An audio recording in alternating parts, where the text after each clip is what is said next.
Nova Scotia, Canada's ocean playground. And on the water, sand, grass, and rocks, play is exactly what we do. For us, play is a way of life. Any way we can find it. We skate the ice, sail the waters, we run the land. We love to play. Yeah, we're pretty good at it too. At his best now. So when we gather at the same place Nova Scotians have gathered for decades, we aren't just watching a game, we're celebrating our spirit for sport. We are the Halifax Wanderers, playing on the rugged landscape that shapes us. This is our home, and this is our team. Let's go Wanderers.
Welcome back to Wickwire Field on the campus of Dalhousie University in Halifax, Nova Scotia.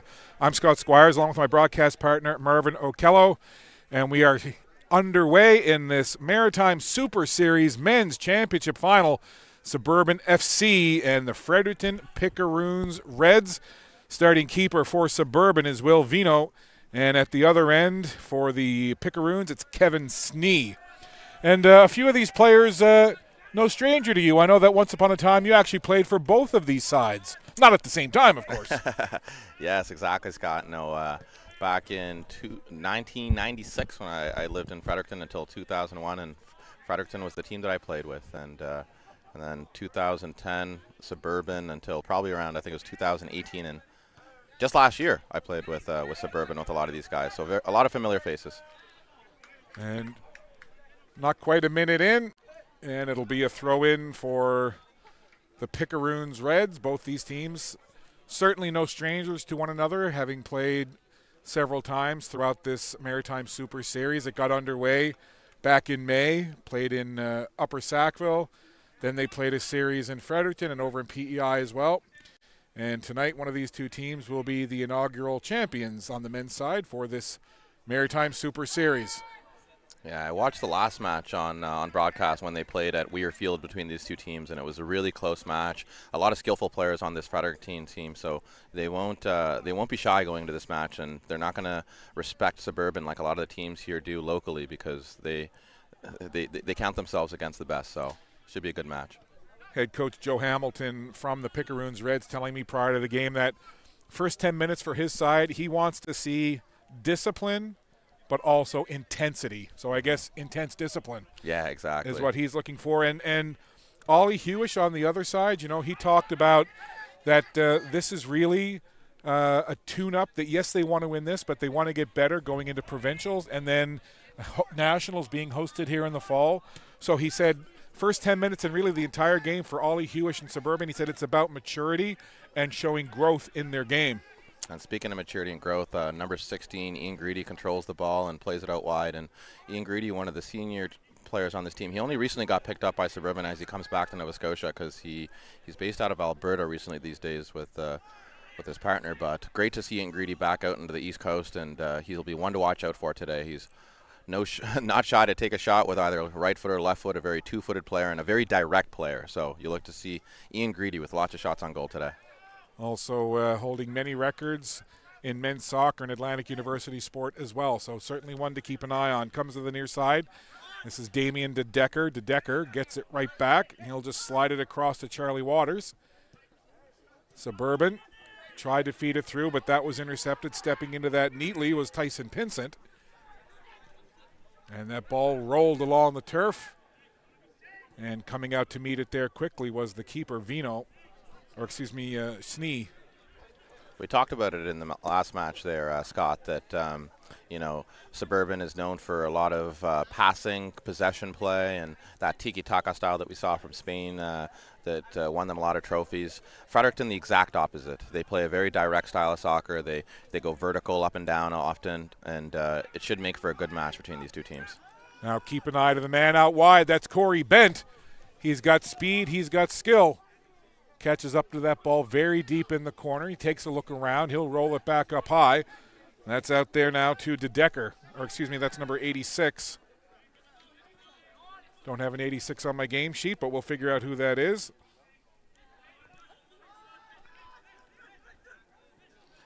Ball rolled ahead. Almost a chance for the Reds to break through. It's Ben Herringer is 86, so just update that on your roster there and have it as number 71, but it's Ben Herringer. That's the beauty of having someone beside you who's played with a lot of these guys. You're right. Change made, duly noted, and it's Charlie Waters feeding it up through the middle. Nice little chip gently onto the foot now of Bent. Bent turns on the Jets, gets around the defender right along the goal line. Tried to feed it in front, and only red shirts there, and the Pickeroons will clear it up toward midfield. Good pace early on, no feeling out process. Both these teams going right at it as De Decker gets spun up into the air and heads down to the turf. Yeah, not quite as physical as the last game we saw, but both these teams are going to want to win, especially with something on the line in this match. This is Bent. Takes a look, deftly between the legs, goes Walker to take that away from Bent. And now the Reds on that ball. Two players you're going to want to watch out for Suburban today are both Corey Bent, the former Halifax Wanderer, and number 69, Will Warren, who's very tricky, loves to take the ball at the defenders, loves to use tricks and flicks to unlock the defense. So two players to watch out for. Just 5.5 minutes into this opening 45. Maritime Super Series Men's Championship on the line here on a Saturday night. Beautiful evening it's turned into here at Wickwire Field on the campus of historic Dalhousie University. You wouldn't have thought it this morning when you woke up, like we were saying. This morning it was row, row, row your boat gently down the street.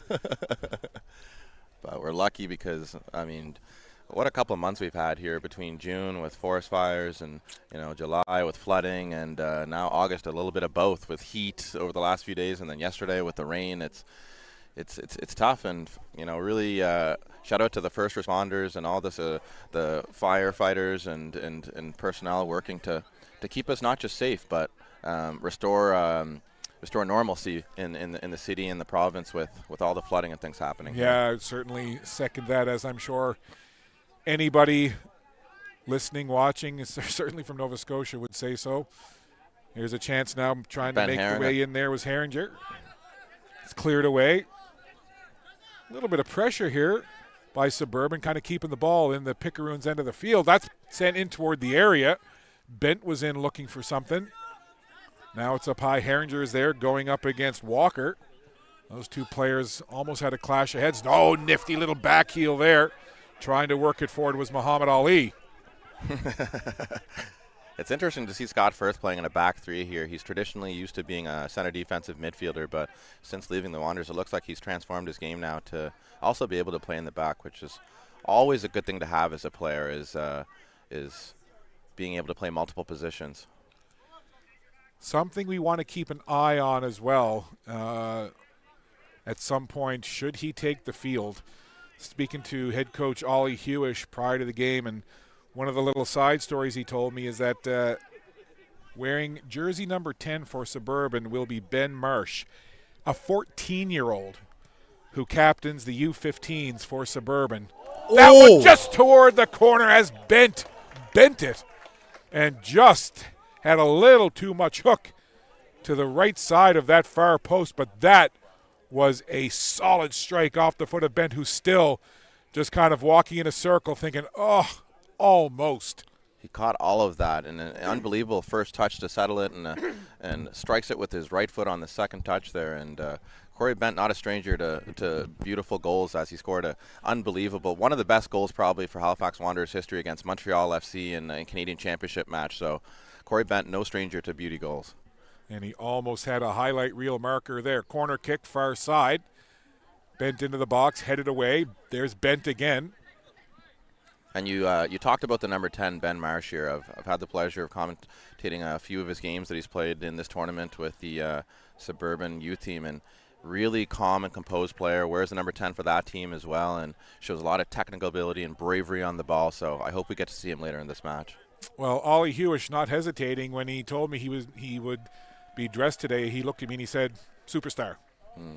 So that'll be a neat moment should he check in. And I looked at Ollie and I said, what the heck was I doing when I was 14? I certainly wasn't playing in a high-level soccer match like this. I was probably trying to figure out how to get air into my bike tires. No, you'll definitely hope he's not peaking, and this is just the beginning of his journey. Another corner kick, high arcing ball from that far corner. And the Reds, they'll clear it away. Great touch there by Colby Mercer. Well done indeed. Settles it now. Bent surveys the field. Sends it back there to Herringer. Now to that far side, Kennedy. Jack Kennedy, one of the many St. FX players on the Suburban team. As you know, with the connection with Oliver Hewish and Jesse Burgess, who both are ex-alumni.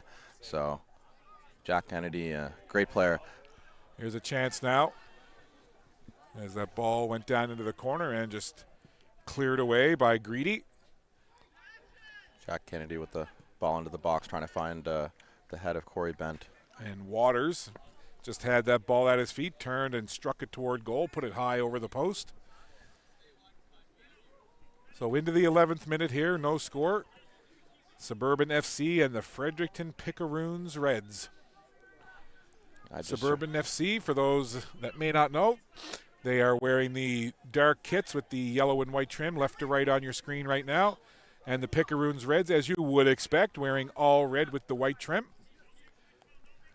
Yeah, I heard Corey Bent there giving some instructions to Damon Decker that he wants him to stay wide. He's seen something that he wants to take advantage of down this left-hand side. And that one handled nicely as it came down after going well skyward. Now I should excuse myself. It's the Reds going left to right, Suburban right to left in this first half. Reds trying to control from that back line. Long ball forward. And that's going to go by everybody as De Decker watches it go out of play.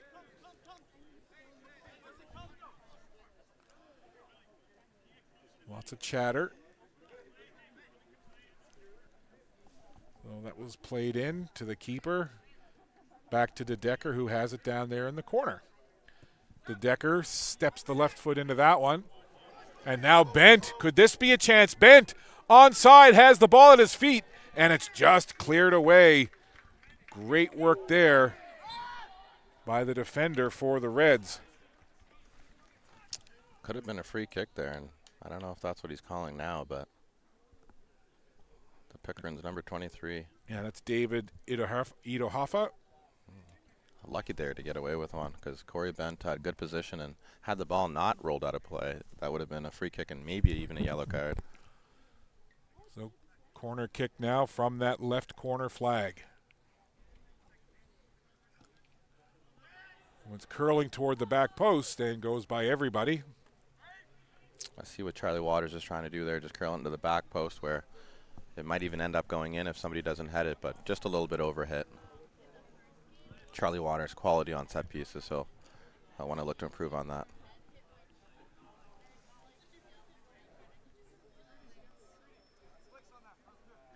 Another CBU product along with Ian Greedy and Corey Bent. I'll give you an insight into how my brain works, Marvin. A couple of games I've called with Charlie Waters. I think to myself that if I could ever get him to stand underneath the bridge, I could say a bridge over Charlie Waters. But I don't know why, but Bobby Boucher always comes to mind when I hear his name. And that ball just goes harmlessly into the hands of the keeper for Suburban. And the Suburban side will just jog it up the pitch. Let's test your movie knowledge. Who was I referring to there with Bobby Boucher? Oh, well, the movie Waterboy. Of course. There you go. And who plays Bobby Boucher? Oh, that's Adam Sandler. Well, there you go. Two for two. 2 for 2, Scott. Hey, movie knowledge, I'm fairly good. Seinfeld.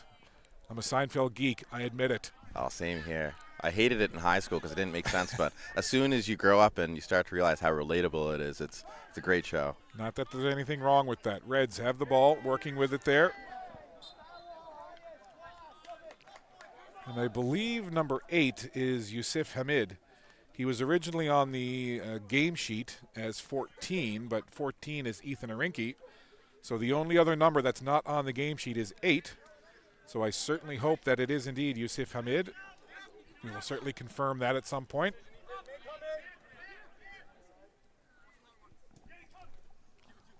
Rolled up along. A little touch there for the Reds. They'll work it back. Most of the play here in the Pickering's half of the field, and Damon Decker there takes a tough challenge. Actually, as I look closer now, because I was speaking with him prior to the game to get the pronunciation of his name, I believe it's Elias Steephout wearing number 8. He's 22 on the game sheet, but we'll work all that stuff out. Back it comes to De Decker. He'll just stop it there. A little soft touch to the back line.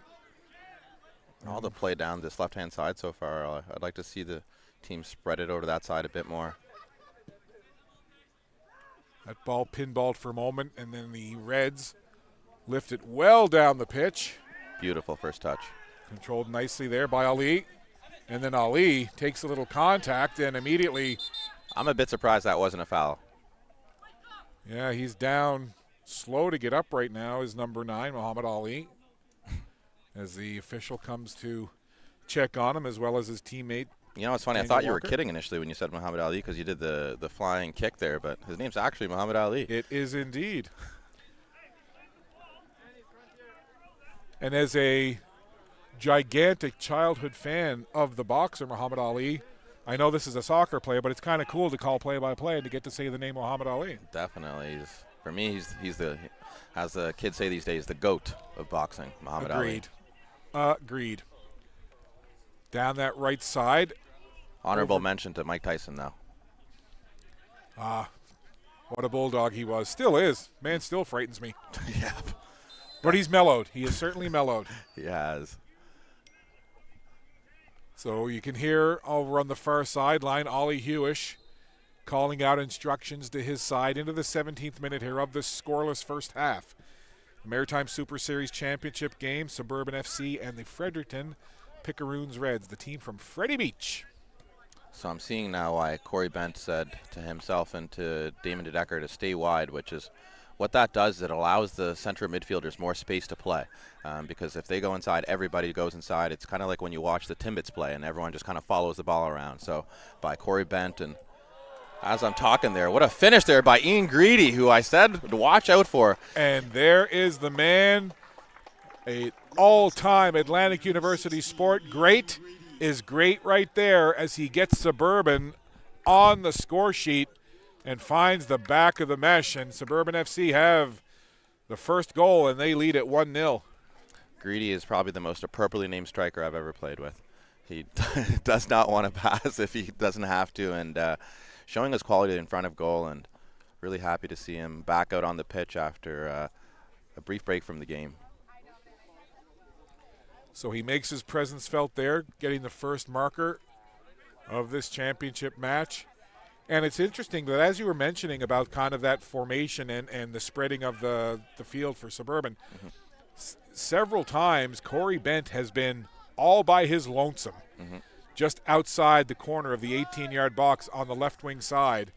So that may be something that Fredericton's going to want to keep an eye on, because a dangerous player like Corey Bent, you don't want to give him that much space and basically kind of leave him unmarked. Well, that's why they do it, right? So by him staying out wide, it forces the two, the right winger and the right back from Fredericton to always be keeping an eye on him, which usually gives the center midfielder more space. So you'll see Charlie Waters often free in the center of the park, as well as Ben Herringer, because of Damon DeDecker and Corey Bent keeping that width. They almost had a connected pass to Bent, but it was broken up. Reds can't get any further than that. And the two players that I mentioned there, Charlie Waters and Ben Herring, are connecting. Now to the far side to Jack Kennedy. Pushes it ahead. Kennedy will run ahead. Soft touch there from Waters. But the Reds will end up taking possession. Under a little bit of pressure there. And when I say a brief break from the game by Ingredi, it was actually to play futsal, the indoor form of soccer there. He was playing with the Canada team in a tournament recently. So Ian Greedy showing that he's multi-talented and not just playing on the turf, but also on the futsal court. Have you ever heard of futsal, Scott? I have. I have indeed never played it, but I've actually watched it on YouTube. Yeah, no, it takes a lot more technical skill because the ball doesn't bounce as much, and it's played on indoor surface. So Ian Greedy showing his quality there on the ball. Probably ironed out a lot of those touches playing futsal for the last couple of years. It's similar.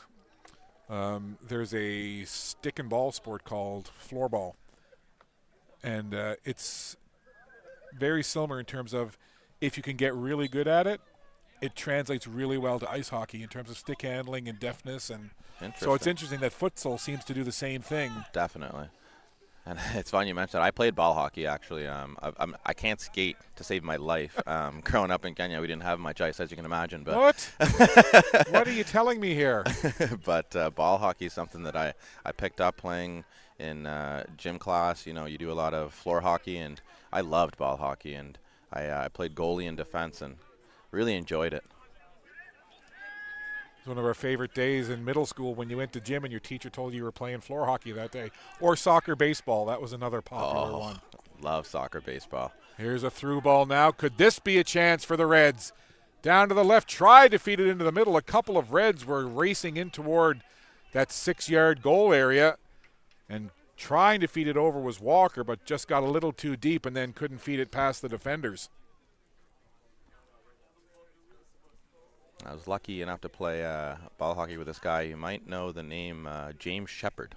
Who, wonderful young man. Yeah, so we went to Sackville High together, and as you know, he went on to play in the NHL. He got a standing ovation in our graduating class, and unbelievable career by James Shepard. But he was one heck of a soccer player as well. He played as a number 9, as a target man. As you can tell with that big body, he'd hold it up, and shout out to James Shepard. Great, great young man. That ball from the corner kick.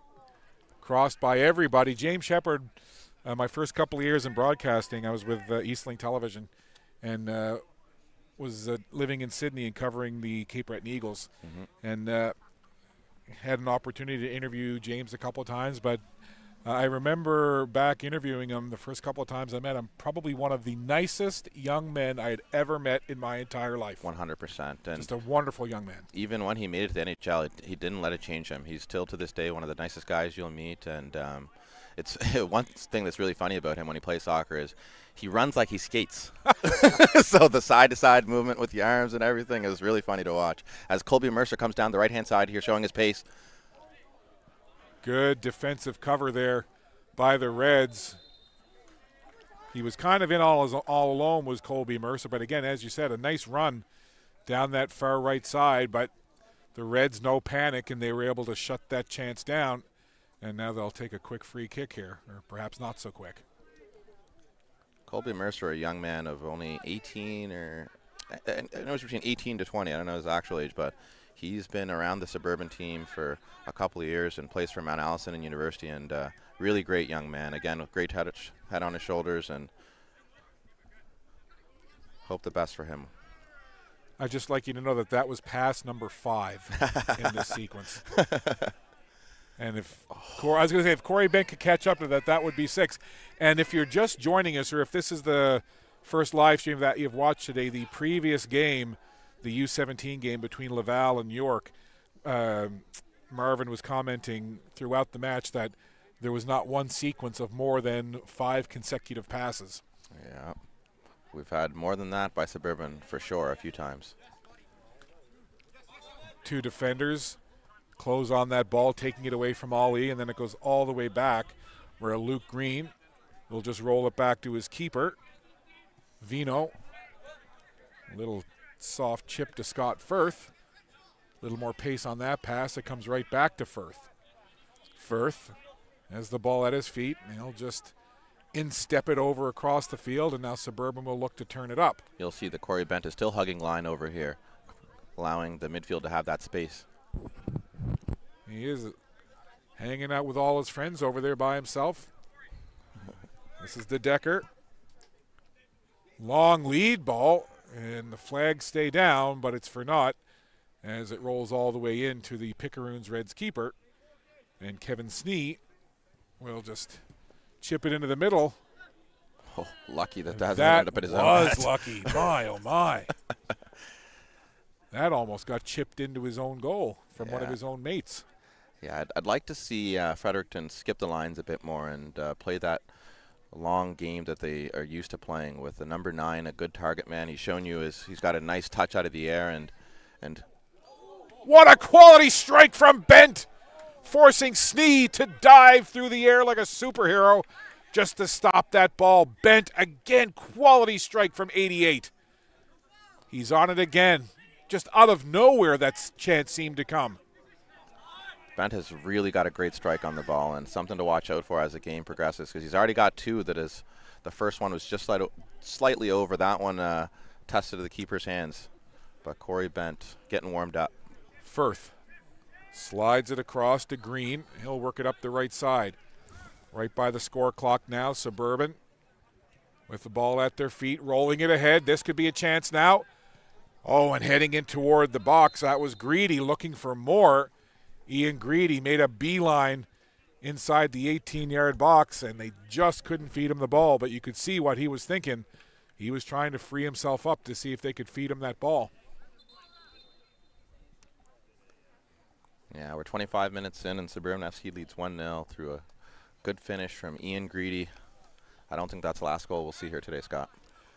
You get the sense that that will not be the last one we see. Especially with Fredericton being victims of their own mistakes. So they're trying to play out of the back when the space isn't there. And Suburban, a team that presses very well, and this playing exactly into their strategy, which is why I'd like to see Fredericton just go long a bit and stretch Suburban and force them back into their own half a little bit more. But if they continue this, trying to play out of the back, they're going to be punished.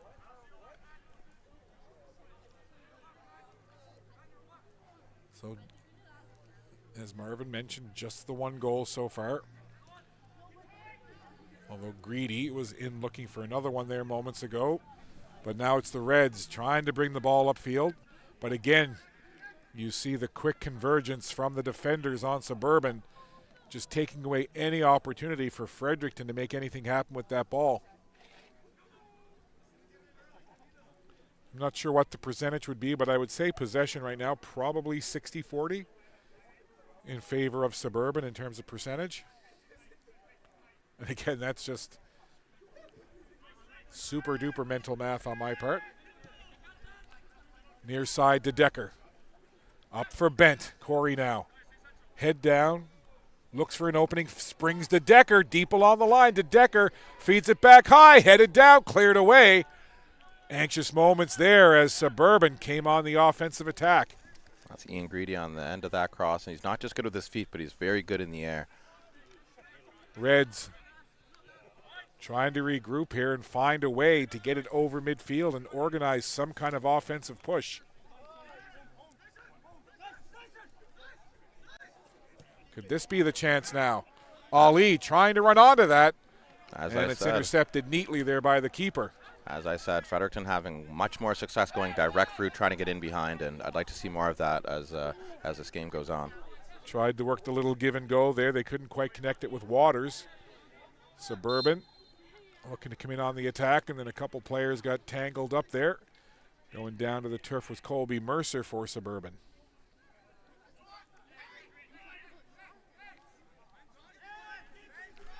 So that'll give a free kick opportunity.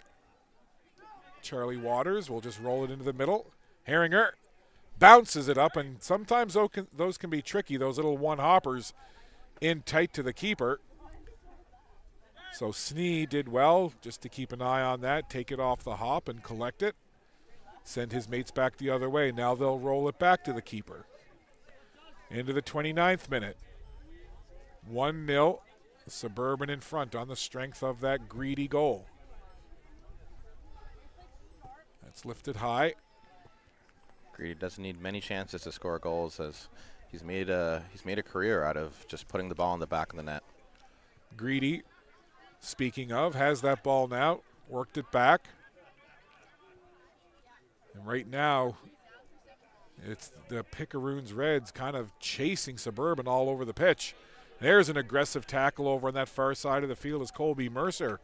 We talked about it, the reffing styles, and you're seeing that the ref is letting the boys play, so we'll see if that remains consistent going into the second half, but so far the ref happy to leave this whistle in his pocket and not putting it to his mouth often. Herringer. Again, you're seeing it there, the ref happy to let the boys play.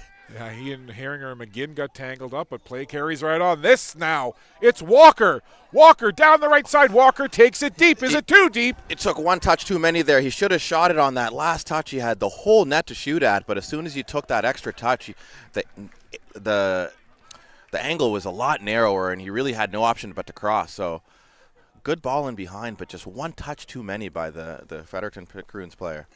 Best push that they've had offensively, and yeah, Walker certainly seemed to have an angle toward goal.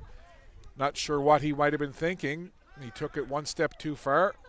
But again, just a good sequence there from the Reds. Maybe that will give them a bit of a boost. Looking for Greedy in the open field, but stepping in and heading it away was Ito Hoffa. David Ito Hoffa wearing number 23 for the Reds. Yeah, Fredericton just has to continue doing that, the vertical game, because the possession style that Suburban plays actually offers a lot of space in behind for Fredericton. So they don't have to be too cute with it. They just have to be direct with the ball when they get the chance. Number 21 and number 9 both staying high and giving good options. And Scott Firth, who's playing in the back, is a good player, but he's not the fastest player. Reds tried to work the ball toward the middle of the pitch. Read nicely there by Suburban. Worked up ahead, Waters. Got it forward. Here's Bent. Crosses it over. Big chance. They score! Suburban! And it's Colby Mercer on the receiving end of some great work from Bent, from Greedy, and then it ends up in the back of the goal, and Suburban has goal number 2. Great run in from Corey Bent, who's generally been hugging this left-hand side, kind of lulled the defenders into sleep. He's come inside, got on the end of that pass and unselfishly lays it off to his teammate who's able to find the back of the net. Well done by Suburban.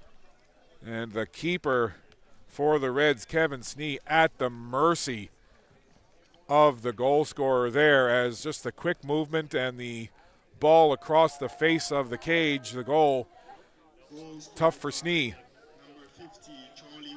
Also, they give it to Waters. I thought it was Mercer. Yeah, I couldn't tell there either. I thought you were being punny when you said at the mercy with Mercer. So Charlie Waters gets credit.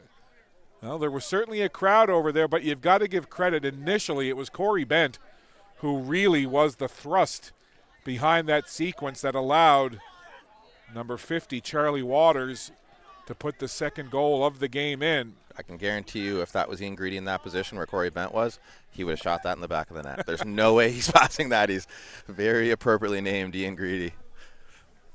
They'll work the ball back. So work to do now for the Reds. They've kind of been on the back foot for the majority of this opening half, and now they find themselves down by 2.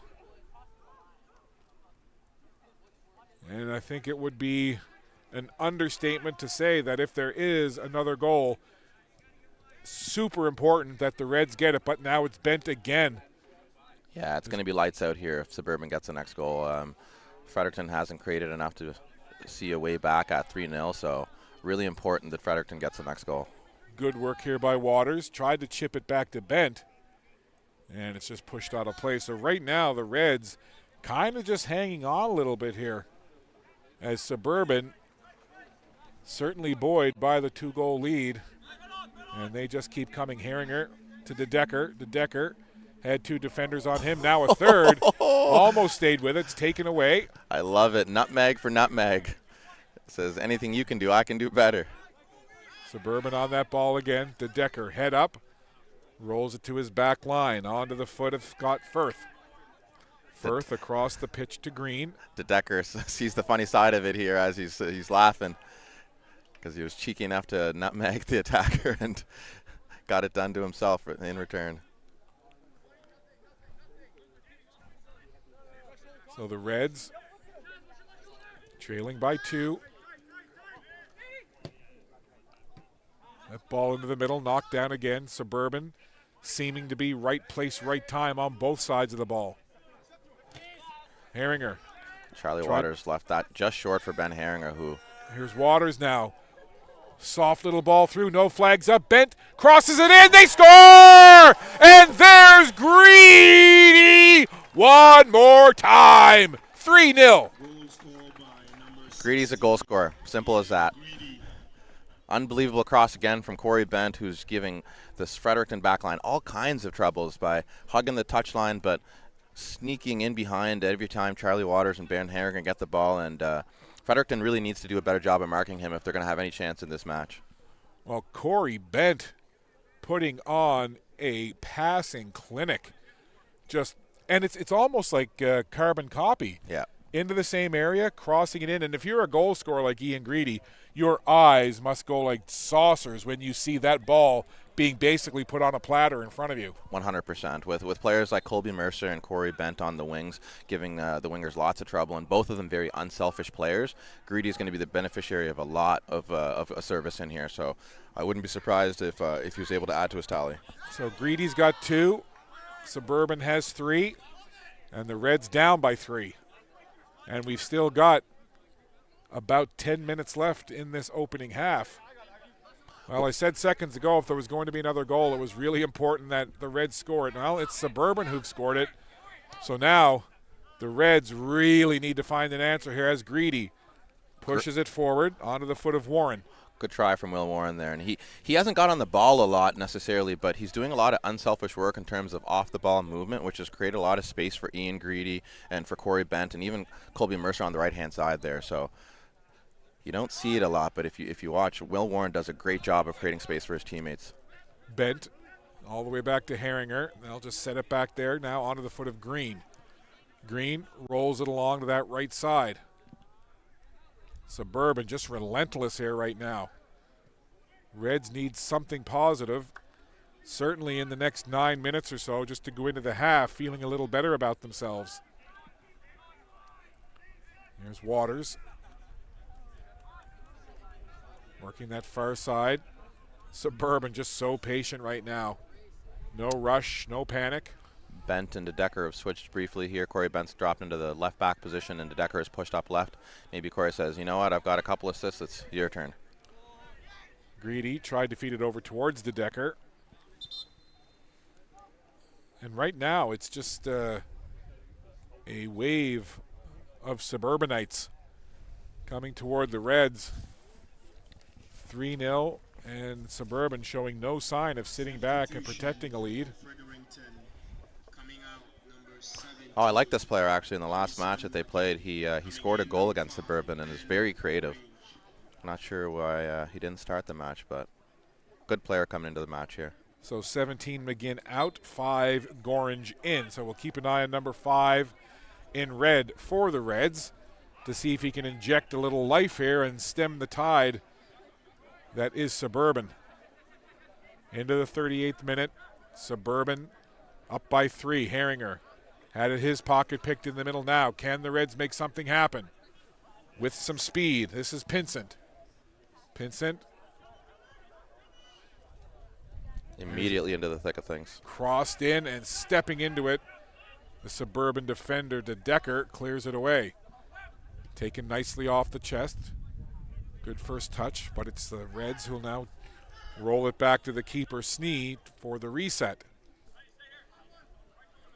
This game has gone exactly to plan for Suburban, as they would have hoped. Oliver Hewish and Jesse Burgeons will be very happy with how the team's executing the plan.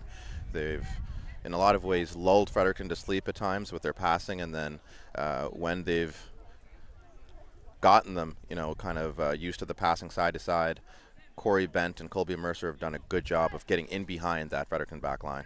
And, there's moments in games that you may look back on and say, if. And I'll finish that thought in a second as we watch Decker work it back to Herringer. He'll push it to the far side.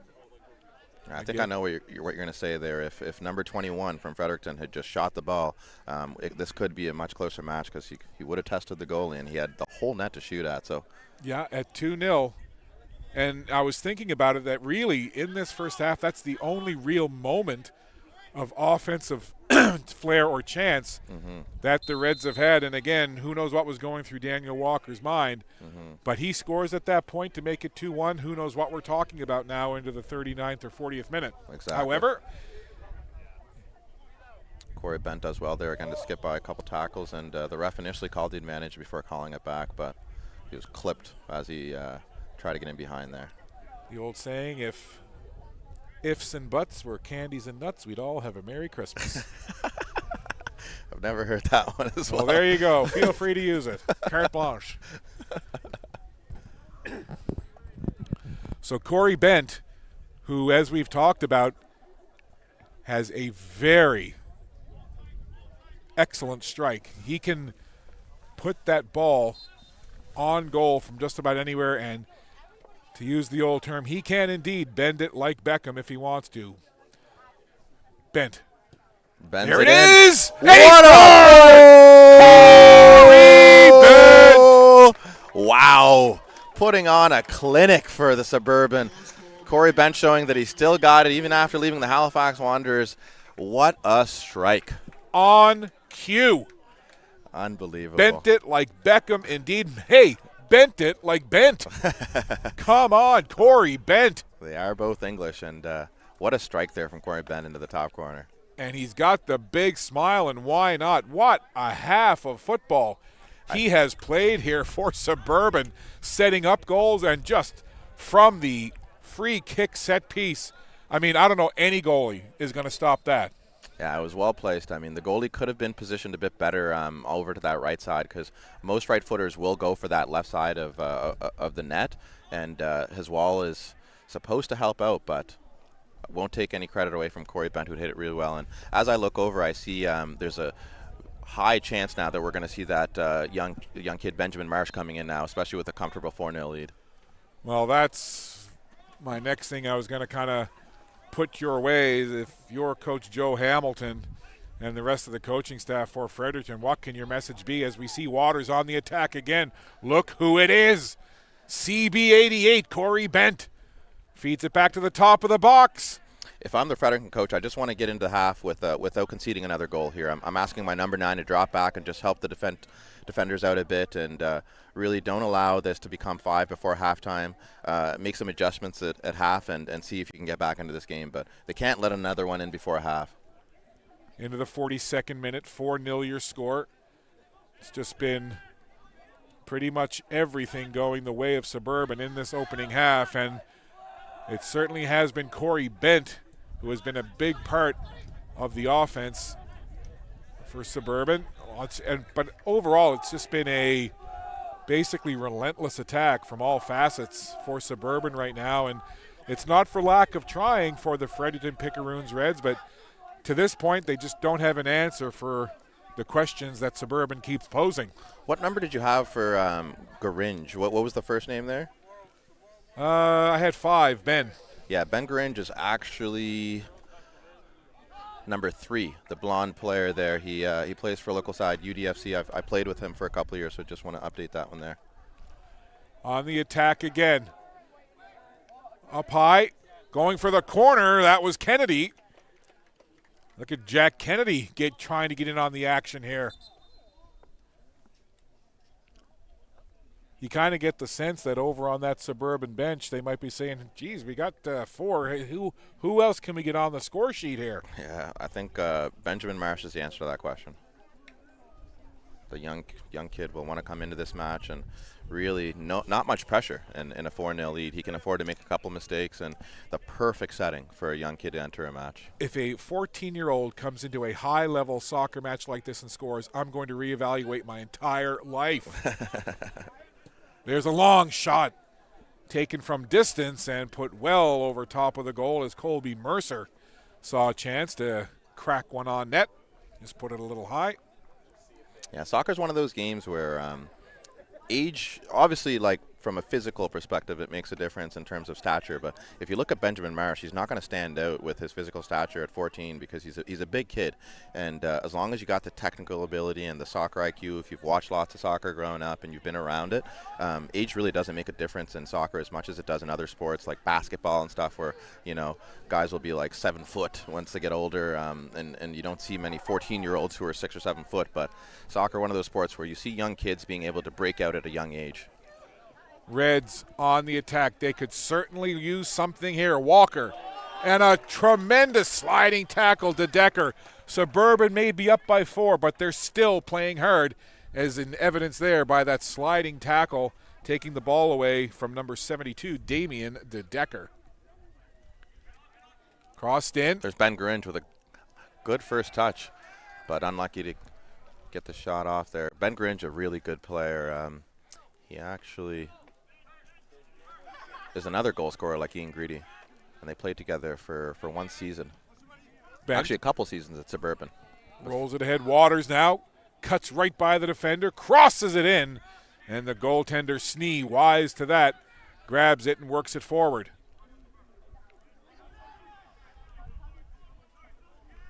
Reds trying to come on the attack as we get very close to full time in this opening half, and so we have now reached full time, and looking over at the digital board, I think that was a 0. It looked like a 0.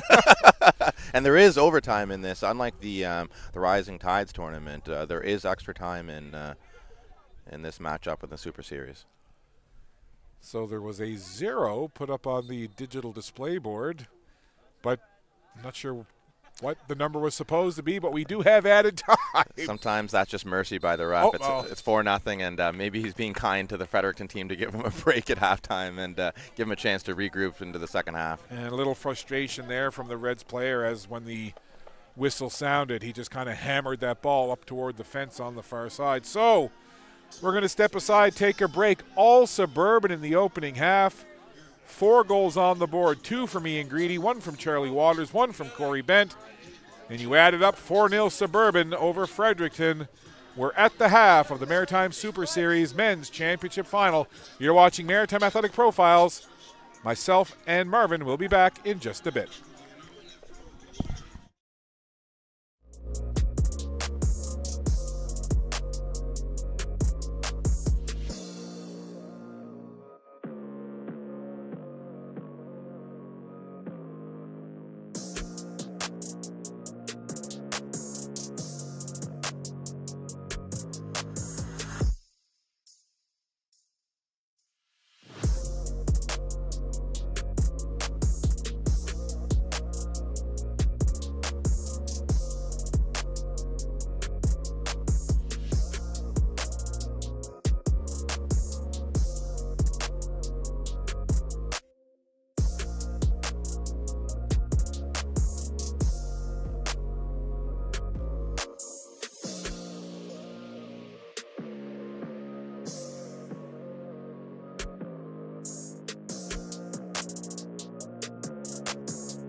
It is often thought that glory is a matter of fate.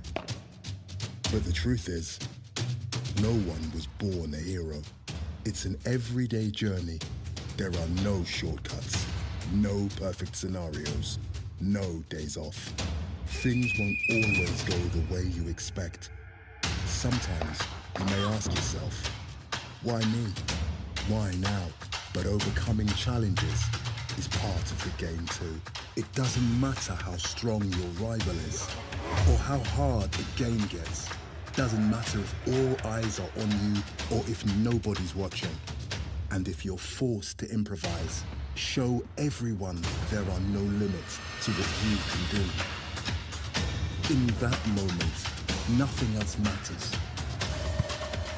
Your time is now. When passion runs through you, become your own hero.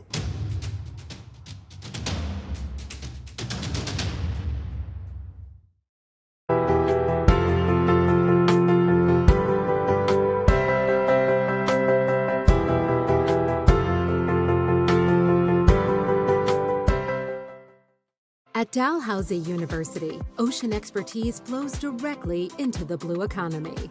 We're advancing clean tech and digital solutions and shaping tomorrow's workforce. We're turning today's challenges in medicine and healthcare into tomorrow's opportunities. And through our community partnerships, we support discovery and inclusion that make a real difference. This is Dalhousie University, where local collaboration meets global impact.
Just underway of this Maritime Super Series Men's Championship Final between the Suburban FC side and the Fredericton Picaroons Reds. And, well, Marvin Okello, if the first half carries over into the second half, it's going to be a long 45 minutes for Fredericton. It's going to be a long 45 minutes for sure. And the first thing they'll want to do is just get through the first 10 minutes.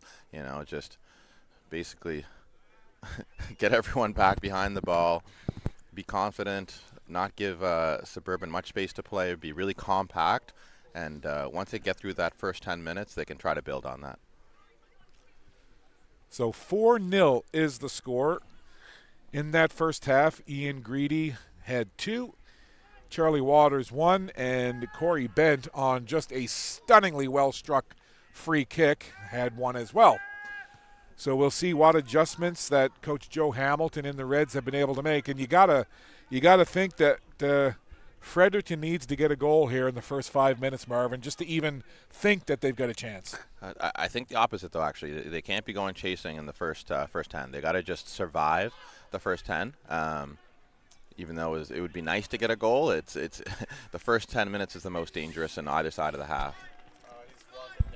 So they'll just want to keep the doors closed in the back. And if they're able to catch one on the break, so be it. But more important that they don't concede than get the next goal. Really. Yeah, you certainly don't want to give up a 5th goal to this Suburban side. So we'll see how it plays out here as we roll into the second half. Certainly work to do for the Fredericton Picaroons, but you know that Coach Joe Hamilton and his side, they're not just going to fold up the tents and leave.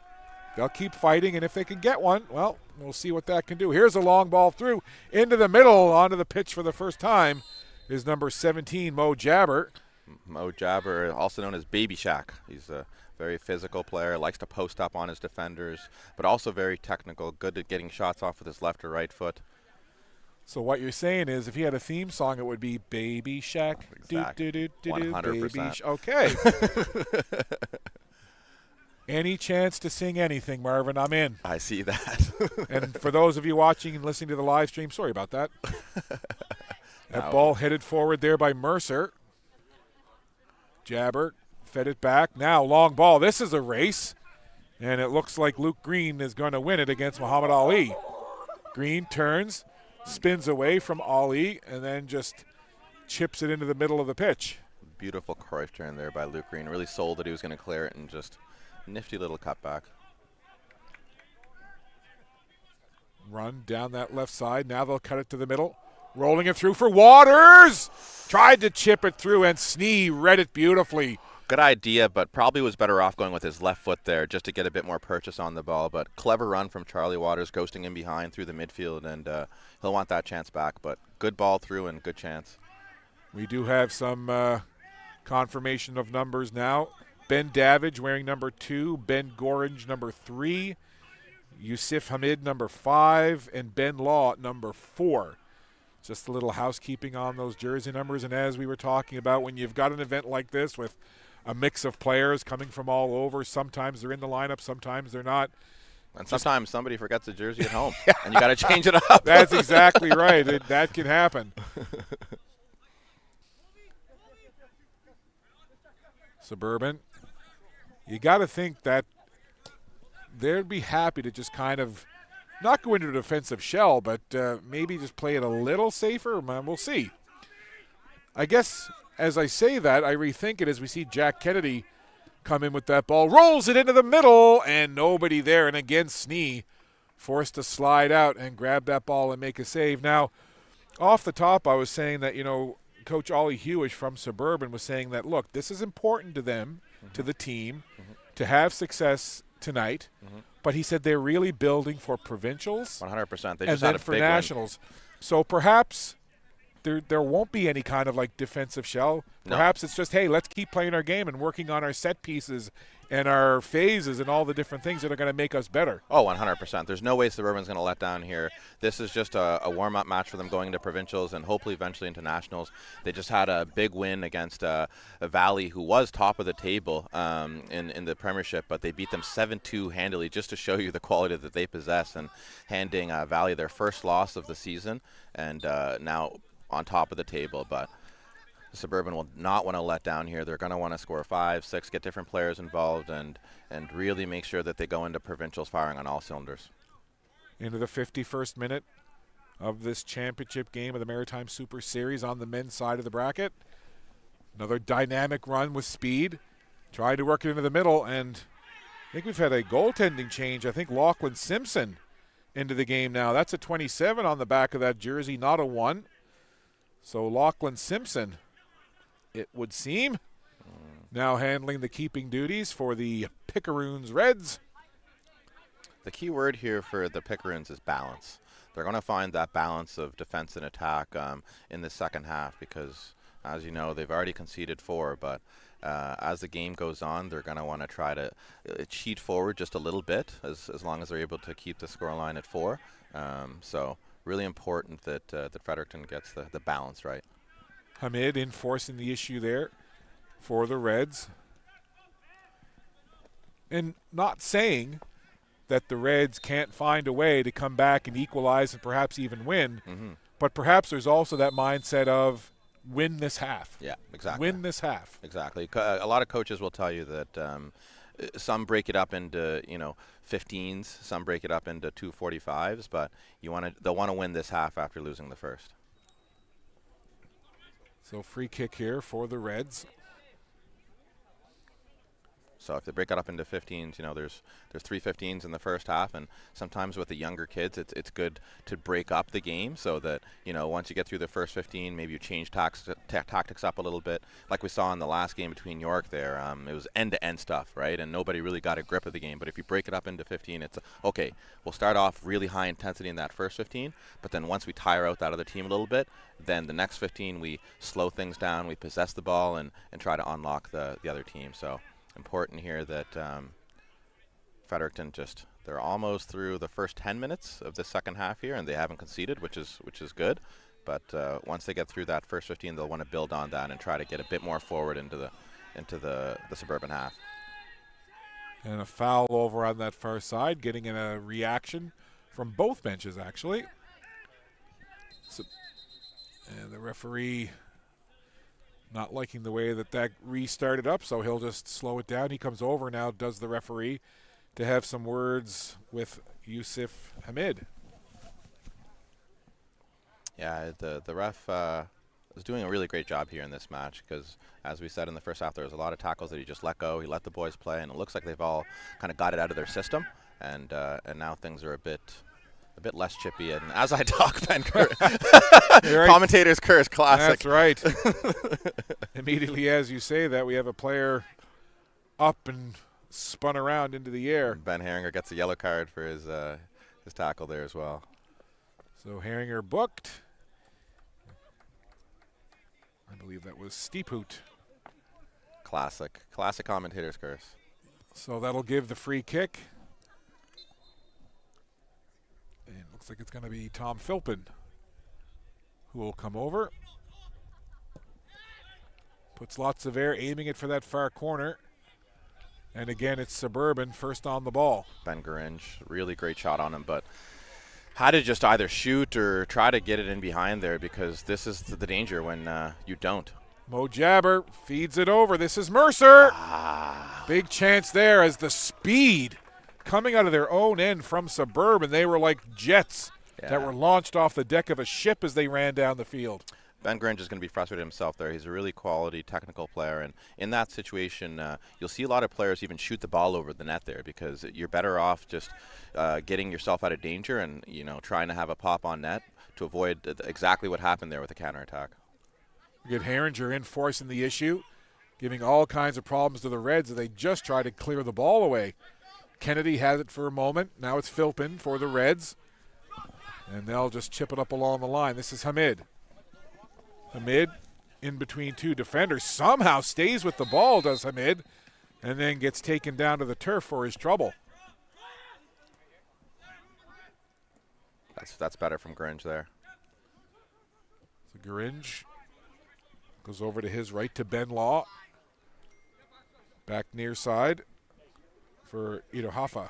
I'd like to see Ben Gringe higher up the pitch, and as he gets in behind here, that's really his best part of his game is running in behind the defense, getting on the ball in those attacking areas because he's got a quality finish on both feet, and has a lot of energy and an engine on him. So I'd like to see Ben Grinch play a little bit higher up the field and try to get one back for his team now that they've got through that first 10 minutes of the second half, as we've said, which they just wanted to make sure they didn't concede again. 94, Nate Amoa. A big man on the pitch right now for Suburban. Striking physical figure is number 94 for Suburban. Suburban has it. They'll just roll it along calmly. Jabber along the turf, and Bent throws his head back as he watches that ball go beyond his reach.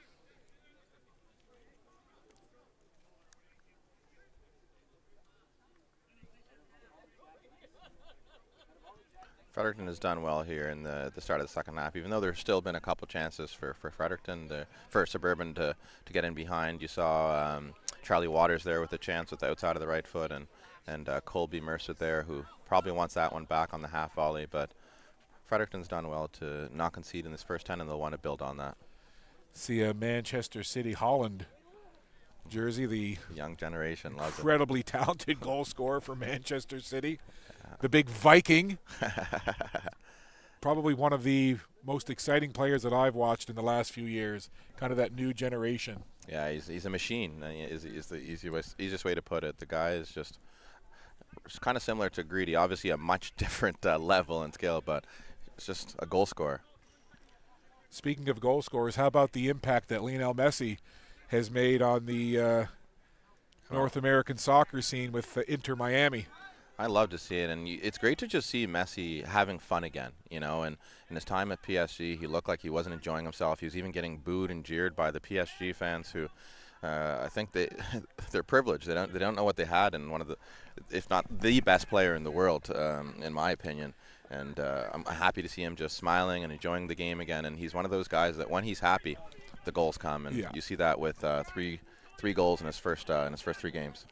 Yeah, I think he does definitely seem quite content and happy, and it's exciting. It's exciting for MLS. It's exciting for North American soccer. It's, similar. I remember a couple of decades ago when David Beckham came over and joined LA Galaxy. Yep. Much the same kind of vibe and excitement around that. So. Yeah, I read something this morning that it was the biggest opening day in jersey sales in any sport after a transfer. We're talking about LeBron to the Lakers or Miami or Ronaldo from United to Real Madrid. He's eclipsed all of that with jersey sales on a global stage. So great to see Messi in North America, and it gives a chance for some of these fans to be able to go see him in an MLS match, in Toronto maybe, in Montreal, which is something we never thought we'd really get. If you asked me 2 years ago if I'd be able to see Messi playing in North America, I would have probably laughed at you. Low driving boot off of that free kick, and then it bounces into the keeper and gathered up no problem there. And just to go back to what started that conversation about international football and eventually Messi, but just to see a young fan, I think that young man was maybe 8 or 9 years old, wearing the Manchester City Holland jersey. I mean, that to me, that's wonderful to see. Yeah, and you're seeing it a lot. I mean, in my generation, it was a lot of, Manchester United, Chelsea, for me, Arsenal, because, the Invincibles were there. But this generation, you see a lot of PSG, Mbappe jerseys, Haaland jerseys, Jude Bellingham, the England player who just went to Real Madrid. And if I had to pick one more young, and probably Marcus Rashford from Manchester United. So there's a new generation, and these things go in waves. So whoever generally has the money, and right now it's PSG and Man City, that's who the kids are looking after. And winning, everyone loves winning. So that's why you see a lot of Haaland and Mbappe jerseys. Very cool. So we are in now to the 60th minute as the second half rolls on. Pardon me. 4-0 remains your score. I guess the good news, bad news thing is, the bad news is Fredericton trails by 4. The good news is they haven't allowed a goal here in this second half. Exactly. As I've said, they've gotten through the first 15, and they have 2 more 15s left in this half. If they can keep building on that, we might even get a goal from them, hopefully. But they've done well to weather the storm, and now they'll want to just slowly creep up the field and see if they can get one back. That one got a lot of lift underneath it. Hamid was there. Then Herringer got a foot on it. A couple of players go up high, and then down to the deck goes Itahafa. Now it's number 3, Gorange. Well done by Ben Gorange. And as I said, he's best in those attacking areas where he takes people on. You see him do a 1-2 there, which led to a great chance for number 9. And like his teammate 21 in the first half, he would have done better to just get the shot off just a little bit early when goalies aren't expecting it. Looks like Walker and Jabber talking about where they might want to go get a bite to eat after the game. Gorange a local here, so he knows a lot of these Suburban players. He plays against them here in the league with UDFC, United DFC from Dartmouth. But the main reason you want to take the ball early is that the more touches you take, the more chances that the goalie is able to get himself set and make himself big and make the save. But if you take the shot early, goalies are generally still moving forward, and there's more angles for you to hit. So Owen Pensum into the game, Jack Kennedy out, so 87 in, 2 out. And we're still waiting to see if number 10, Ben Marsh, going to make an appearance here.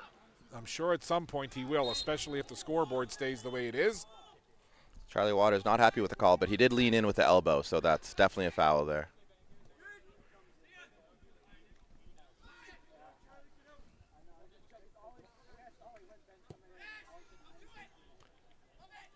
Philpin went up to meet that ball, comes together there with Mercer. Mercer and Philpin continue that 1v1 battle.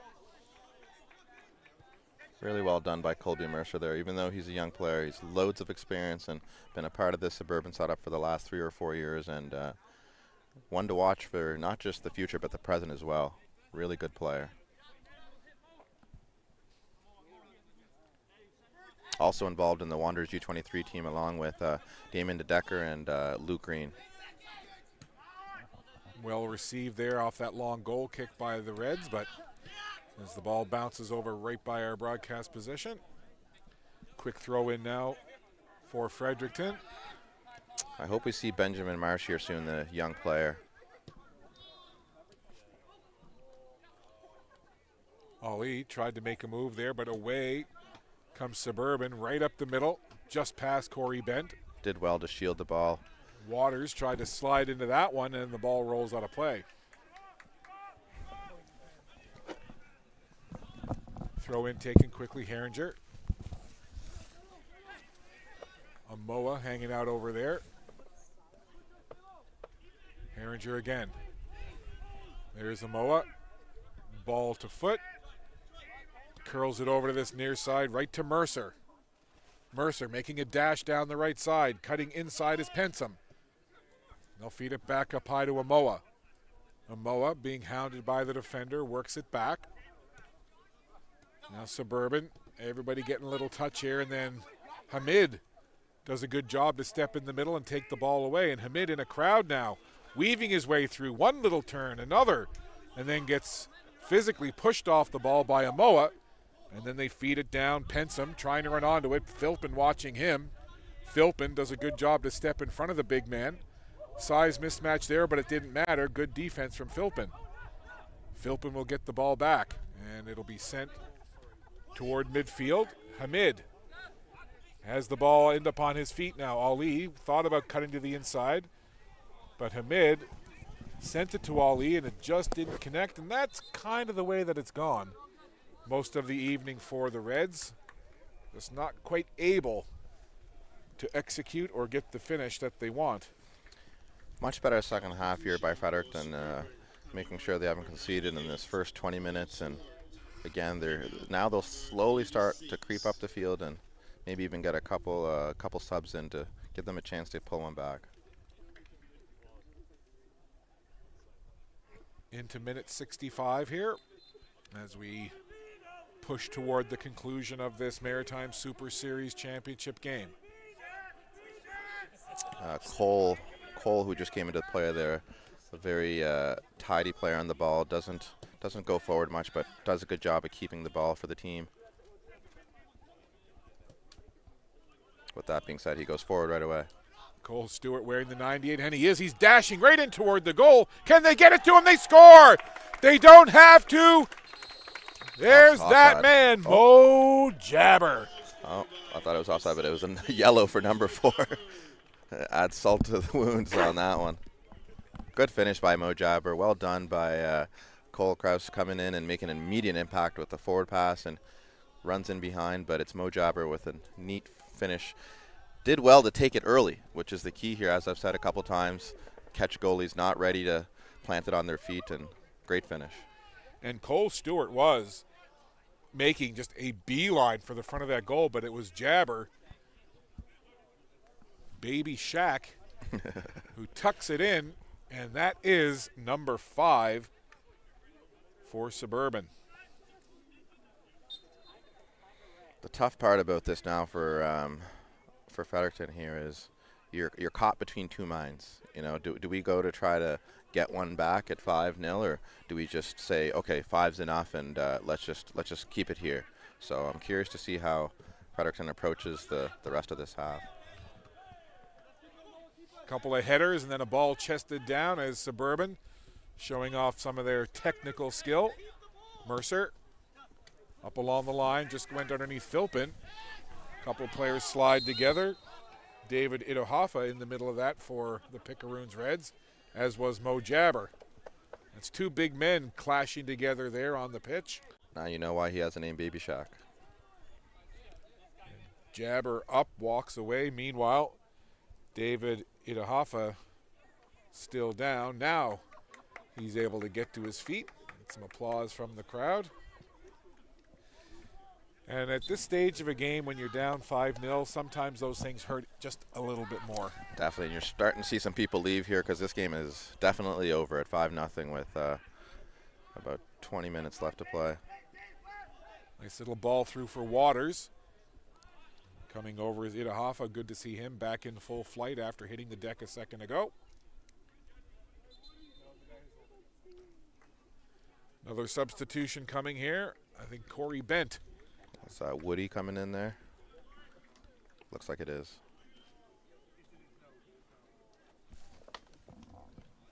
Substitution for Suburban, coming on number 55, Myers Ain.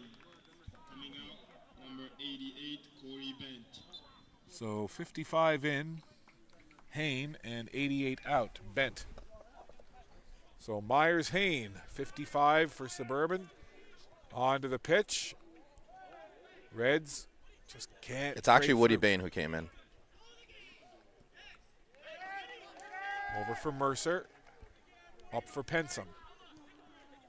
Pensum. He's wearing the 48 there, Woody Bain. So Bain in the 48.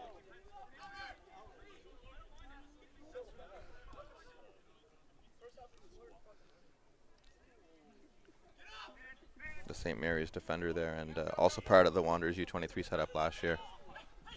Mercer again. Rolls it calmly into the middle. Woody Bain with his first touches of the match he's got a really nice cultured left foot there, and he shows you his range of passing there. Oof. That ball right up into the mush of number 4, Ben Law. Adding a little insult to injury here late in this game. Down 5-0, and you take a ball right up into the chin. Damon DeDecker unhappy not to be able to get that on target. So from that far corner flag, corner kick now for Suburban. High, curling to that back post. Amoa heads it back into the top of the box, and then it's cleared away.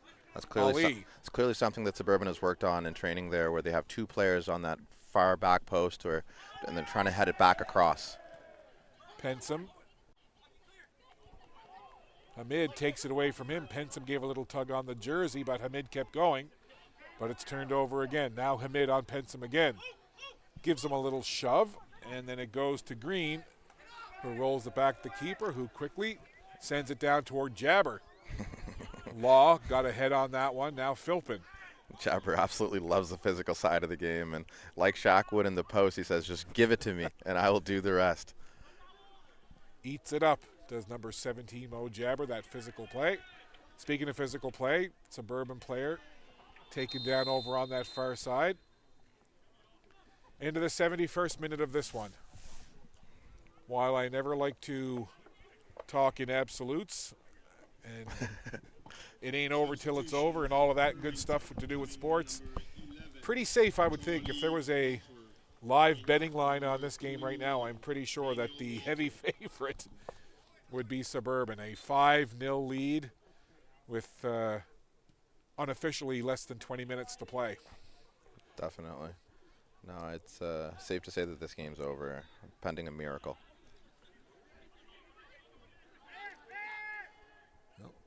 Picaroons will continue to push forward. No quitting the team, that's for sure. Things just haven't gone their way to this point tonight. And you got to give a whole lot of credit to the game plan and the effort put forward by this Suburban squad. They've been on it the majority of this match. That rolls all the way back to the keeper. Grabbed quickly there by Lachlan Simpson. And he'll roll it to Itahafa. Diagonally across the field. And that'll just roll all the way down. And it'll be a goal kick for Suburban.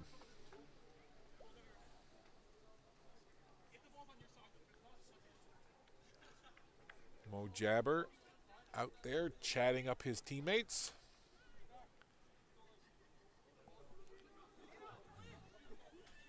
Sauntering walk back for the Suburban keeper. Rolls it to one of his mates. And then it's chipped ahead over the head of Jabber. And Pensum tried to run onto it, and then it's kicked over toward the fans in the stands.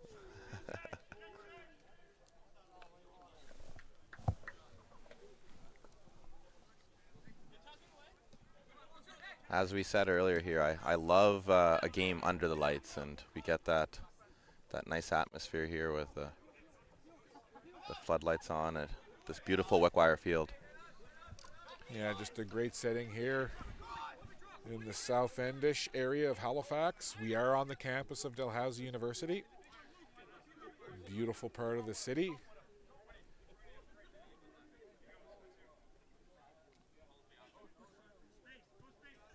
My niece Erin, a graduate of Dalhousie. And some more physical play as Ali got tangled up there with Pensum.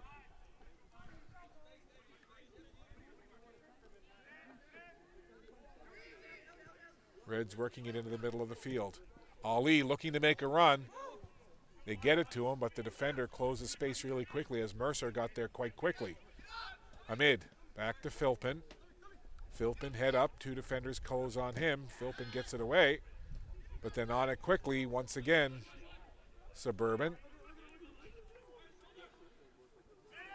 Urinki, wears 14 for this Reds team, had it for a moment. Now Omoa goes to the back line, and Suburban will just roll it back to the keeper. Ali in with a little pressure, but it's taken off the chest of Mercer. He'll settle it down to the feet. He'll just run it up that right sideline. Puts on the brakes. Great range of passing there from Will Vino, who, due to COVID, is in his 6th year of university, but still using his 5th year of eligibility with St. FX. Into the middle, and there's the little tap home from Charlie Waters. And that's the second for Waters, and he won't score many easier than that. Yeah, great delivery from the back line over to, I can't tell who that is, maybe Damien DeDecker on the left-hand side there, who puts in a great delivery, and Charlie Waters can't miss that one. That's the icing on the cake for Suburban. And I think we're see Benjamin Marsh over there now, the young number 10. Yep. Well, that is certainly a storyline that we're watching now with the game well out of reach. It's to see the 14-year-old captain of the Suburban U15 side check into this game. What a moment that will be. Suburban number 10.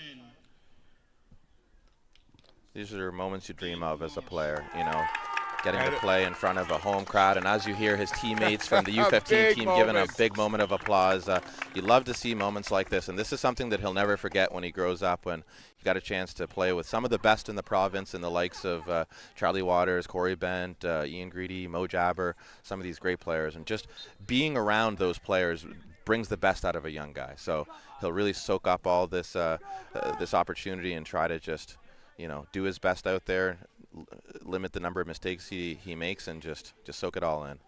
I'm sure his heart rate must be peaking for the young man, the 14-year-old. As you said, what a moment.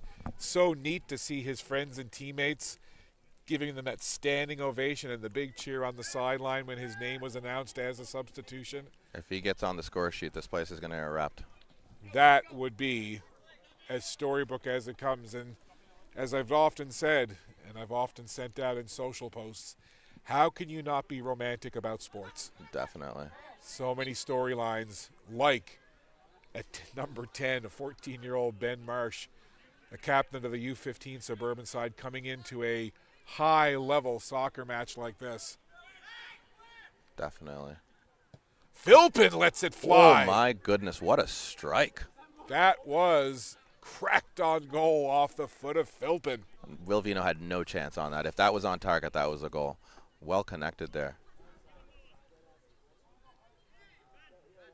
I'm just wondering what can be going through Ben Marsh's head right now. Probably just, I don't want to do anything to draw too much attention to myself. Exactly. Like I said, he's going to want to just limit the number of mistakes that he makes. He's going to want to listen to his teammates around him who are going to give him lots of advice, and just really just enjoy the experience, and try not to make any rash tackles or do too much. Just do the simple things right and just get some reps in.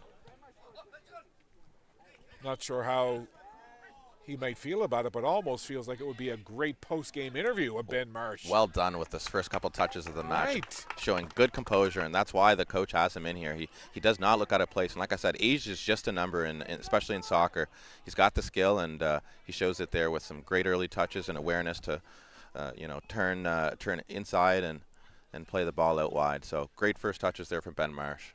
And a nice run down the left side from Suburban. Ball was crossed in, but went in behind the goal. I'd like to see the ref keep his cards in his pocket. Obviously, it's a frustrating situation for Fredericton being down 6-0 here.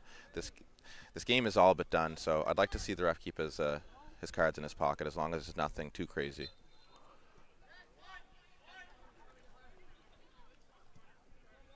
So into the 79th minute now. Suburban has this game well in hand.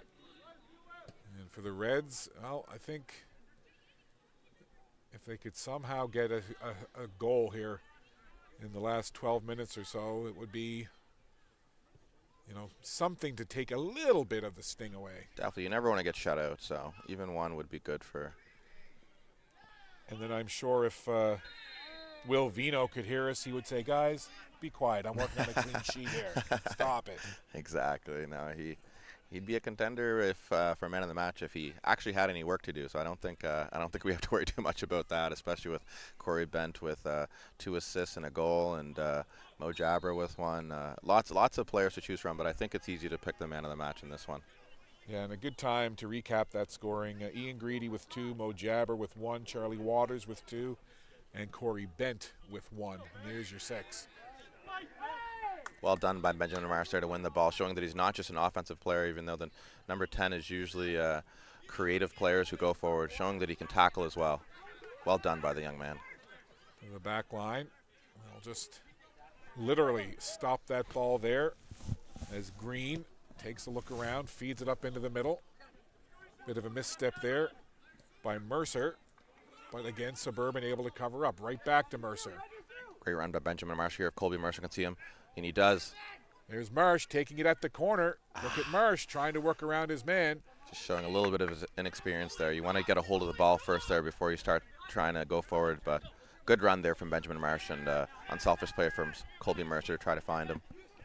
Here's Hamid now. Showing a little fancy footwork. Gets it over to that right side. Now into the 81st minute of this one. I love the way Benjamin Marsh carries himself. He struts like he's been there before, and that's half the game, is just having the confidence, and he really doesn't look out of place in this team. And what a confidence builder for that young man to take these minutes on the pitch with these high skilled players and take that away with you into your next practice and your next game for the U15 level. Oh, definitely something to brag about to the boys. And I know from hearing from some of his teammates and stuff, he's a very humble young man, and that's how you get these opportunities. But definitely something he can brag about for years to come here. Now, down the left side, Suburban works it back, and it'll go out of play over on that far side. Somebody getting their Saturday night started behind us there. They got some tunes cranking pretty good. Might even car vibration. What song was it? I don't know, but I'm not going to lie. When I was around 16, 17, my buddies and I would go up and down Spring Garden Road doing the same thing. I'm sure the music was different that we played, but definitely. I think every generation will do that. We thought we were like the swaggiest, coolest, up and down Spring Garden, just up and down, one end to the other. Thought you were the cat's meow. We did for hours. How to be young again, right? Probably playing at, one of the songs was probably Living on a Prayer by Bon Jovi. I'm pretty sure. You're aging yourself. I totally did. That's all right. Into the 82nd minute, and the play has kind of just settled into a bit of a back and forth here now. You said a song from my generation earlier there when you said riding solo. That's more my generation. Well, I've got 3 kids ranging in ages from 28 down to 17, plus my own era, so I got a little bit of music knowledge across the decades. Oh, for sure, and music is timeless. There's a nice ball crossed through past Jabber and everyone as sending it cross face. I think he's trying to find Benjamin Marsh there, and if I'm anybody on the Suburban team other than Benjamin Marsh, I'm trying to find Benjamin Marsh with the ball. Well, that is the storyline to watch right now, is can somehow, some way, the young man who captains the U15 side find the back of the goal. Definitely.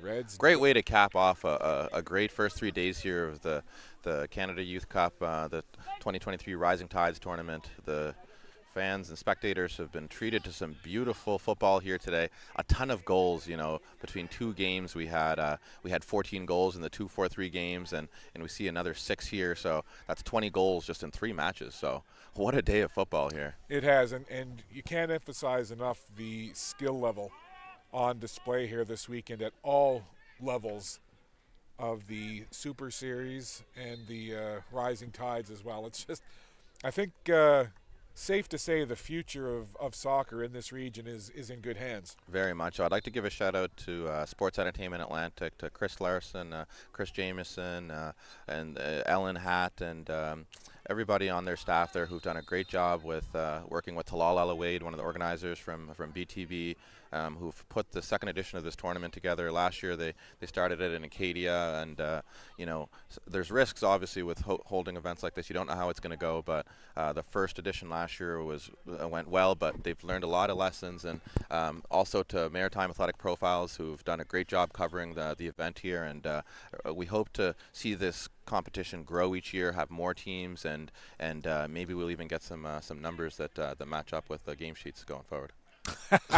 Hey, it's progress, one step at a time. The fact that these events are being held, and the fact that an outstanding broadcast team from Maritime Athletic Profiles is able to provide the quality of live stream coverage, I mean, those are huge steps right there. Everything else will fall into place. There's no question about it.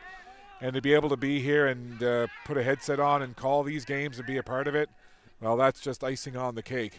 Definitely, and there's many other people behind the scenes who are doing great work, and I don't know everyone's name, but we're grateful to everyone who's made our job easy here to just be able to tell the story of these games, and really looking forward to another day tomorrow of some great footy, and hopefully the weather cooperates, but just happy to be part of it all, and it's just great to see, and the game has grown so much in such a short period, growing into 2026 with the World Cup. Yep. The sky's the limit with Canada, and I'm really, really excited for the future of the game, both on the men's and women's side. So eventually it'd be great to see a women's CPL league and team as we continue to develop. But right now, the Suburban and all the teams here doing a great job of displaying all of the talent across the country, and hope to see more teams coming in and more talent on display. There's a nice ball crossed over. Big shot there off the foot of Pensum. Tried to get the rebound and just hooked it a little too much to his right. And it's not that Suburban has been pressing to get offensive chances, but they've shown that if they have one, they won't hesitate to try to crack it on goal. Definitely. No, that was he's number 10. Oh, the pass? Yeah. And a great pass there from Benjamin Marsh to set up the chance there, who's shown his quality since coming on, and as we've mentioned a couple times, he does not look out of place at all, and if you didn't know it, you wouldn't guess that he's 14. No, that's well said. That is certainly the case. If anything, we've noticed him for some of the good plays that he's made rather than looking out of place. Exactly. Only really one mistake that he's made since coming on, which just shows the quality that he does have. And this will be a big stepping stone for him in his career, as he now is able to prove to himself that he can play with the big boys. So really a building block for him, as you hope that this is just the beginning of a beautiful career for that young player, Benjamin Marsh. Yeah, well said. As Philpin took a little tug there from Mo Jabber for a second. So we're into the 87th minute. In the first half, we saw the 0 put up on the digital board for added time. Would not surprise me if we see a repeat of that at the end of full time here, which should be in about 3 minutes. Yeah, and I think nobody will be more excited to see that 0 than the entire Fredericton team. Well, and you know, it's tough, right? This Fredericton team came in here today with every intention of going stride for stride and giving Suburban a game. And now we see again Pensum. Oh, I wish he would have put that in first time. Benjamin Marsh was wide open in the middle of the field if he would have been able to find it. Jabber takes the shot and scores So through the legs of the defender. Well done there, as Mo Jabber does a hilarious little shimmy with his waist there to celebrate. But what I was going to say is, just to elaborate on your point about Fredericton, obviously we've seen the development that Suburban has had here and the growth of the game in Halifax. Hopefully that spreads into other provinces like New Brunswick, and we've had conversations about League One coming to Atlantic Canada here, when Fredericton Patroons is one of those teams that's looking to get in there. There's a team from PI, so hopefully this quality is able to spread across the Atlantic provinces, which will ultimately be good for Suburban being able to have a bit more competition when they play against the other teams. So, Fredericton can hold their head high with the performance they put in here. There's a bigger population of people playing soccer here in Halifax, so that is something to consider. But well done by Fredericton to, show up, put in a good performance, and they'll look to build on this as they grow the game in New Brunswick and PI in Newfoundland, and this is just the start of something that hopefully is going to be even bigger. Yeah, and sports is a funny thing. These two teams could reset and play again in a couple of days' time, and it could be a very different result. Sometimes you're the hammer, sometimes you're the nail. Here comes Jabber down the side. Oh, baby Shaq. And another ball has come onto the pitch from behind. Yeah, I think that's a mercy foul there. So let's hope that we keep a lid on emotions here in the late stages. Yeah, definitely. We don't want to see things get ugly here. It's been a great day, and we want to finish off on a good note. So unofficially, less than a minute to play here before we hit full time. Field clock shows 89 minutes, 23 seconds and counting. Reds with the ball. And they'll just work it back.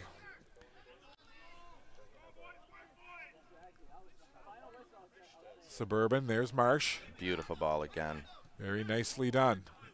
Mercer will just jog back after it, eyeing the clock. Amoa. Another young player who's done well here today. And just a couple of ticks away as the clock hits full time, and the referee waits no time in blowing the whistle to end this one. So a tough night for the Fredericton Picaroons Reds, but full marks to this Suburban FC side who came in here with a goal tonight to win this match, to go on to provincials and have success, and then make a name for themselves at nationals. So in terms of steps, step one complete. They have won the inaugural Maritime Super Series Men's Division Championship, and now next for them on to provincials. But again, just a complete performance. 2 goals from Ian Greedy, 2 from Mo Jabber, 2 from Charlie Waters, 1 from Corey Bent, and just an overall solid team performance by Suburban FC. Definitely. We really were spoiled here today with the football on display. Many different types of games. You know, we saw the 0-0 game from York and Laval, which went to penalties with 2 brilliant saves from the York keeper. We saw the UDFC girls this morning play in a tough match that they lost in penalties, but a great free kick into the top corner, which probably still the goal of the tournament so far. Maybe Corey Bent will have something to say about that, but, you know, really spoiled here today by the quality of the football, and excited for another day of football going in tomorrow and Sunday. And if you haven't checked it out yet, definitely come on down here to Dalhousie Wickwire Field. It's better in person. Thanks to Maritime Athletic Profiles for providing the option for people to watch from home, but you definitely won't want to miss the next couple days of action here at Dalhousie Wickwire Field in the 2023 Rising Tides Canada Youth Cup. And the Maritime Super Series here, well done by Suburban to win 7-0 and show their quality as they look to build on that going into provincial championships. Last year they were the provincial champions, but weren't able to send a team to nationals. But this year they'll definitely want to make sure that they win and send a team to nationals to represent the province at a national level. And they've proven that they can compete with the best. And good luck to Suburban in their playoffs and the rest of their season. Chelsea Norris from Suburban will now present the championship trophy to the victors, Suburban FC. And don't go too far. Stick around. We're going to have a post-game interview or 2. So we'll step aside for a moment while Suburban FC receives their trophy 7-0 in convincing fashion. Suburban FC wins by a converted touchdown. Don't go too far. Post-game interviews coming up.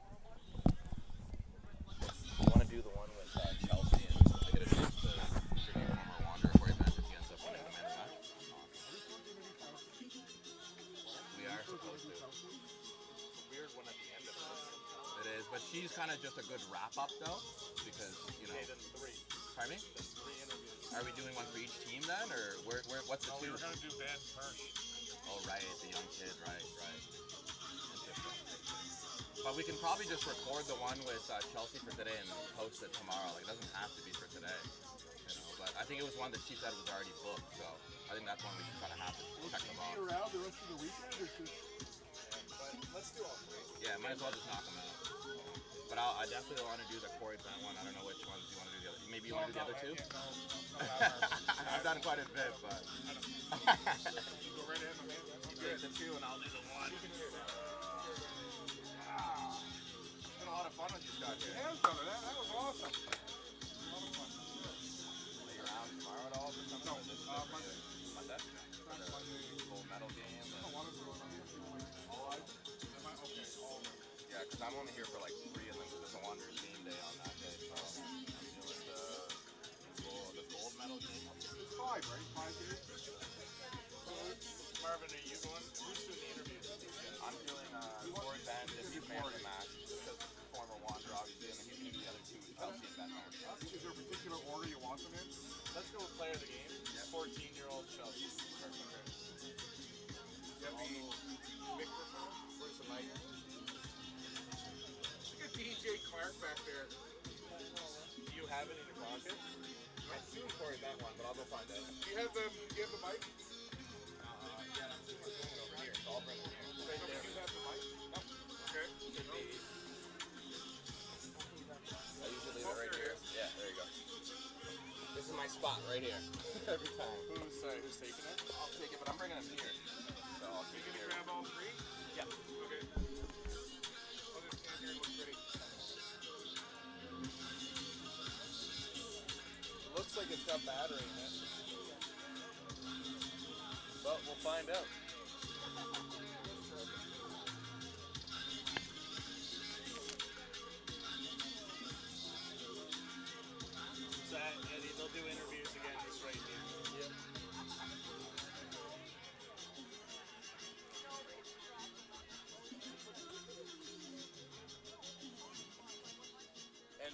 fly.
I'm Marvin O'Kello of the Halifax Wanderers, and we're wrapping up the third day here of the Rising Tides 2023 Canadian Cup. But today we just had a final matchup with Suburban FC versus Fredericton Pictoroons in the Maritime Super Series final. Corey Bent here, the man of the match, with 2 assists and 1 goal in an unbelievable display and a 7-0 win for Suburban. So first of all, what do you think about the match there? You know, we've been in a really good run of form of late. It started clicking couple of games back. I think in the Super Series in PEI is when it finally started to click for us. We've been having good results, but not necessarily good performances, and now we're just starting to put things together. So it's been really good, really fun to play, and as you can see, when you win 7-0, there's not much to complain about. So definitely. I mean, me and Scott were talking early on about you really hanging down this left-hand side, and I even heard you give some instruction to Damien Decker, like, let's stay wide here. What was the game plan going into this? Charlie's really good on the ball, and we can give him space, and we can do what we need to do out wide, you know, and us staying wide gives Charlie options to turn, to play on the other side, to play us. So we just like to get Charlie on the ball. He makes us tick, and we like to play off Charlie. And as you can see, like, he got his rewards from us staying wide and being positionally disciplined. So that's really important for us. You know, it came from Aldi. So we like to just do what the coach says, and it worked out for us. So that was good.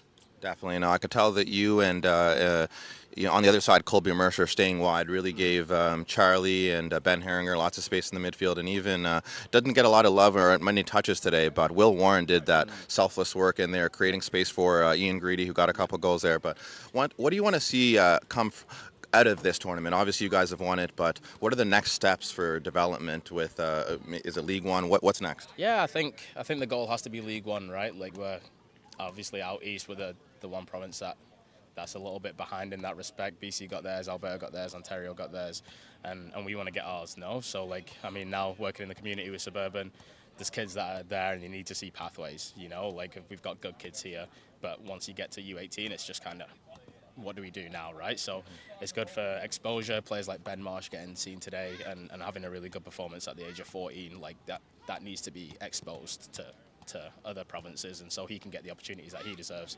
Because right now everybody's working in the shadows, and not for me, not getting the exposure they need. So that's what we want to see, really. That's the goal, especially for us here at Suburban. I know the two other teams that joined in the Super Series want the same thing. So.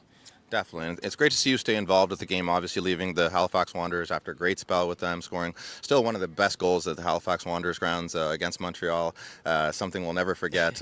What is it like now being part of the coaching staff with Suburban, and what it's like working for the club?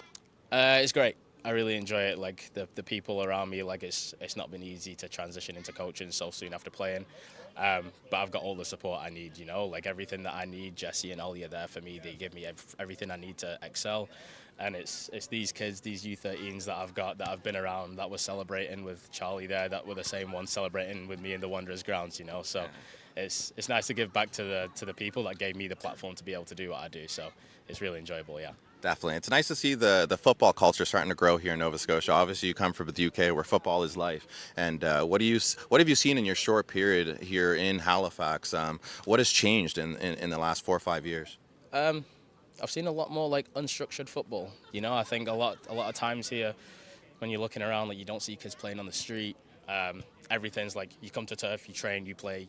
That's like, but for us, like we gain most of our skills and our intuition. It's not on here, like it's in the cages, in the five-a-side games, it's on playing on the street. So I think that's the only difference really, because the technical ability here is good, like it's not that, it's being able to work yourself out of situations that you don't see every day, and that comes from playing in the street. And like you see our little kids at the end, like playing behind the goal and stuff like that, like that needs to happen more, in my opinion. But it's coming, it's coming, so it's good. Definitely. And I saw, the Wanderers had the Football for All campaign earlier in the year, which, trying to get more soccer balls in the community, trying to set more community kicks. And, early in the game, too, with Scott, I was talking about Ian Greedy playing futsal with Calgary, which is another way of just owning those skills, which really shine in moments like this. So it's great to see the culture now becoming a part of the lifestyle in the province. And hopefully it spills over into New Brunswick with Fredericton, who's getting involved with this, and Newfoundland and PI. But it's great to have you here as somebody who obviously came out of CBU and really inspired the next generation. And we'll have another interview here with Ben Marsh, who is the next generation. And it's great to have you as role models for guys like that. But really well done here today, Corey, and we look forward to continue to see you grow and nurture that next generation. Well done. Thanks, Marv. Appreciate it. Nice to see you. You too, bro. Well done, bro. Thanks, Marv. Alrighty. Hang on 1 second. I gotta do an interview. I'll call you right back. Okay, bye.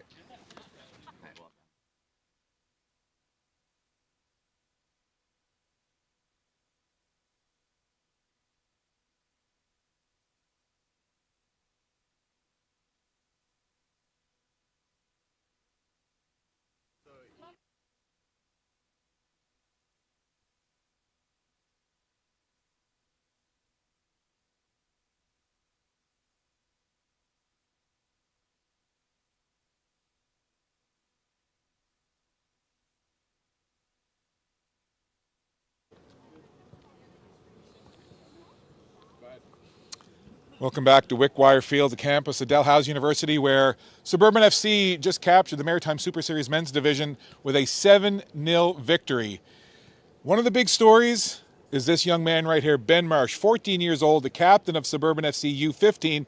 You got into the game. First of all, congratulations on the win. How did it feel to get out there? Yeah, no, it was good. Just trying to get my feet, get under my feet as soon as I got into the game and just build on the momentum that our team had. What was your heart rate when you were on the sideline and they announced you as a substitution?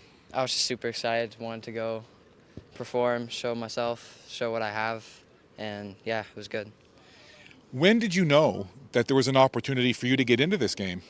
2 weeks ago, I was actually out of practice, and Ollie told me that there was a possibility of me coming in today, and I was psyched. Now, I know you're excited because your team won, but you literally have not stopped beamingly smiling since the game ended. What's going through your mind right now? What are you thinking about? I don't even know. To be honest, it was all excitement, just excited to play. When you were announced as a substitution, just to our right where we were broadcasting, there was a group of players who stood up and they gave you a great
debut tonight, and good luck with the U15 as well.